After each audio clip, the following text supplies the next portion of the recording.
year I did a video called What Clients Really Mean, where I talked about common pieces of client feedback that are quite vague and helped you decipher them and figure out what the client really means by that. Today I am back with a part 2 in this series. I'm going to give you some more pieces of common client feedback, help you understand them a bit, and give you some questions you can ask your client to clarify what they mean and help you have a better relationship with them.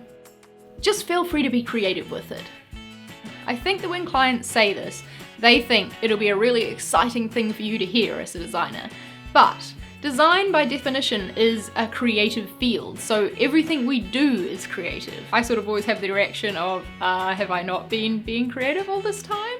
But instead of doing that, there's some more questions that you have to ask your client to work out what they mean by this, because generally I find it's one of two things. Either A, they don't have any preconceived ideas of what this thing should look like, or B, they want something a little bit crazy and they perhaps have a specific type of creative in mind. That first one is a really good thing because it means the client has an open mind, but the second one is a little bit scary. You'll probably be able to tell which bucket your client falls into from the rest of the communication, but if you're not sure and you're a little bit wary, first make sure you've outlined the process with them, and this is something you should definitely always be doing anyway. That way the client will know the exact steps you're going to take to solve this problem that they've come to you for help solving. And secondly, this is a situation where I think that a mood board could come in handy. Pull together a few inspiration images and things, not necessarily other designs, but just things in general that get across the sense of the look you're going to be going for with your design. That way you can check that you're on the same page by what the client means when they say creative. Can you just add this bit in? Even with a really good briefing process, sometimes it can happen that a client will ask you to add something in after you've already started the work, or in the worst case scenario, when they're seeing the finished design. This is always frustrating because when you design something, you're designing the content and you're designing the best order for it to flow in. So when you've worked all that out in your wireframe or in your design or whatever stage you're at when this request comes in, it can be really difficult to just take the crowbar to your piece and shove this extra bit in there somewhere without affecting all of the rest of your design. A client asking to add something in can mean many different things. Sometimes it is just that they literally forgot something that had to be in there, in which case you're going to have to work out how you want to fit this in and make sure to stand up for yourself, and if adding this in is going to mean reworking the whole design, make sure you're charging for the extra work that you're putting in. Hopefully you would have gone through a really good briefing process at the start of the project and agreed on the content before you started the visual design.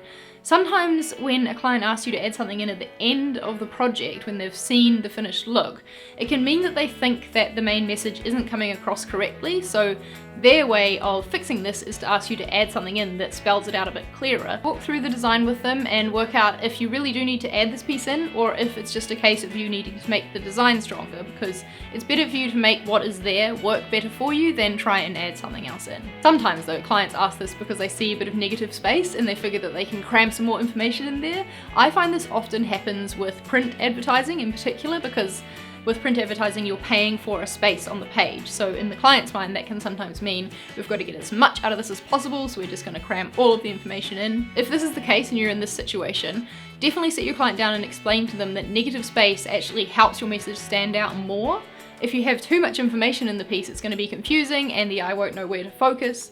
So distilling your message and having as little information on there as possible is actually going to draw more attention to the stuff that's important. This shouldn't take long.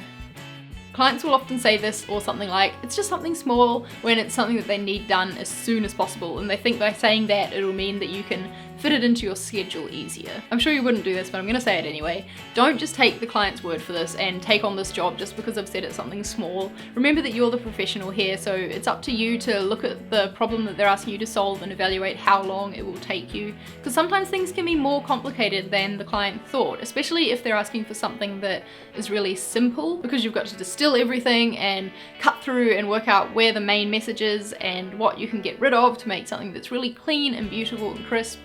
That can take a lot longer than people often think. So don't just take the client's word for it when they say it's a small job, and don't use that as a reason to undervalue yourself and charge less because the client thinks it's something small. Sometimes it turns out that it actually is a really small job, but it's important that you are the one to decide that and not the client.